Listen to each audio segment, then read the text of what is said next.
પંચમહાલ જિલ્લાના ઘોગંબા તાલુકાના દેવલીકુવા અને સિમલિયા ગામોમાં ગ્રામજનોને અંતિમ સંસ્કાર જેવી પાયાની સુવિધા માટે પણ ભારે હાલાકીનો સામનો કરવો પડી રહ્યો છે। ચોમાસાની ઋતુમાં અહીંની સ્થિતિ વધુ વણસે છે, જ્યાં મૃતદેહને નનામી પર લઈ નદીના ધસમસતા પ્રવાહમાંથી પાર કરીને સ્મશાન સુધી પહોંચાડવો પડે છે, જે અંતર્ગત જોખમી અને અમાનવીય દ્રશ્યો સર્જે છે।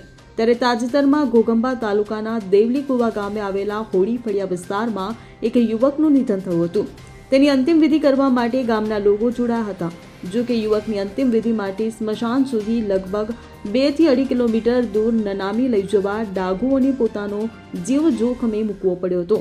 આ વિસ્તારમાંથી પસાર થતી ઓટાળા નદીના કિનારે આવેલું સ્મશાન અનેક સમાજના લોકો દ્વારા ઉપયોગમાં લેવાય છે, પરંતુ નદી પર પુલ કે વૈકલ્પિક રસ્તો ન હોવાથી ડાઘુઓને નદીના ધસમસતા પ્રવાહમાંથી નનામીને ઉતારીને સામે છેડે આવેલા સ્મશાનમાં લઈ જવાની ફરજ પડી હતી।